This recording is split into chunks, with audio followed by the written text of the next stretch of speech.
السلام عليكم ورحمة الله وبركاته. عبتانك بيها كما براروكسانين بلسه waa muhiim. Badana dhakhaatiirtu waxa ay inagula taliyaan inaynu biyo cabno. Waa maxay sirta ku jirta? Biyaha marka laga hadlayo jirkeena celcelis ahaan boqolkiiba 60 ilaa 70 ayaa biyo ah. Maskaxda iyo wadnuhu waxay ka kooban yihiin boqolkiiba 73 waa biyo. Sanbabada boqolkiiba 83 waa biyo. maqaarka jirkeena boqolkiiba 64 waxa uu ka kooban yahay biyo. muruqyada iyo kaliyuhu waxa ay ka kooban yihiin boqolkiiba 79 waa biyo. xitaa lafaha ayaa boqolkiiba 30 biyo ka samaysan. sidee bay hadaba macquul ku tahay inaanad biyo cabin marka laga reebo adiga oo haraad xumi ku hayo ama markay cunto kugu istaagto mooyee inaad biyo yar ka bato? ilaahay waa ka quraanka inoogu sheegay in biyaha laga dhigay shay ay wax walbaaba ku nool yihiin. وجعلنا من الماء كل شيء حي. iyadoo saasa oo aanu jirkeenu macquul ahayn marnaba inuu ka maarmo cabitaanka biyaha ayaa haddana waxa dheer faa'iidooyin la taaban karo cabitaanka biyaha laga helo. halkan ku soo koobi karimayno balse aynu eegno intooda ugu muhiimsan. biyuhu waxay kordhiyaan awoodda maskaxda. waataynu hore u soo sheegnay maskaxdu inay boqolkiiba 73 ay biyo ka kooban tahay. haddaad biyo cabto maskaxdaadu waxa ay noqonaysaa mid si wanaagsan u shaqaysa, si fiican u fakarta oo soo jeeda.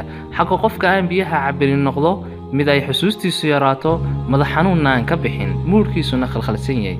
sunta ayaa ay jirka ka saaraan. waxaad garanaysaa in marka aad diiddo uu jirkaagu qashin badan saaro ama marka aad kaadido qofka uu ka biyo cab badan yahay ayuu ka qashin saar badan yahay. sidoo kale in kaliyaha dhagxaan ku samaysmaan way ka ilaaliyaan biyaha oo la cabaa. kor u qaadida difaaca jirka. biyuhu sidoo kale waxay kor u qaadaan difaaca jirka waxayna ka saacidayaan in difaaca jirkaagu aad u adkaado. laba qaab ayaa uu adkeeya difaaca jirka.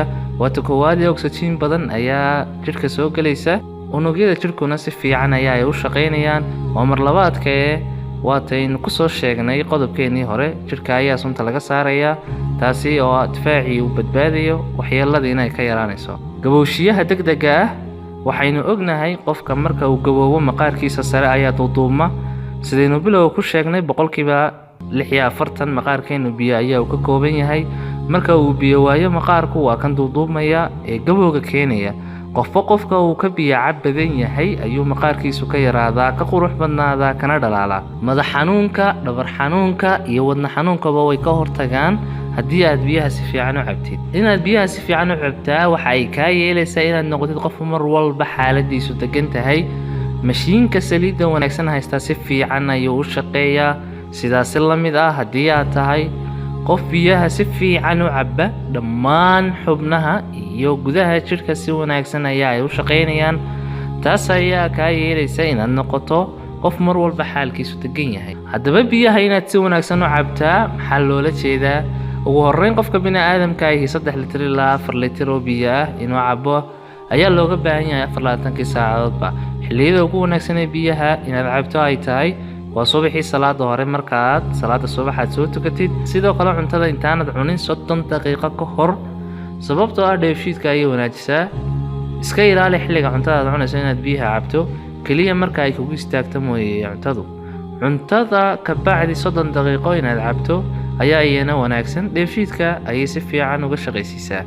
markaad jimicsanaysid intaanad jimicsiga bilaabin waa inaad biyo sii cabtaa. markaad jimicsiga dhammayso iyana waa inaad cabtaa, waayo aad ayaad u dhididay. dhididkaa badan ee kaa baxay dartii biyo ayaad u baahanaysaa. biyo badanna ha cabin marka aad jimicsanayso, waayo markiiba daal baad ka qaadaysaa.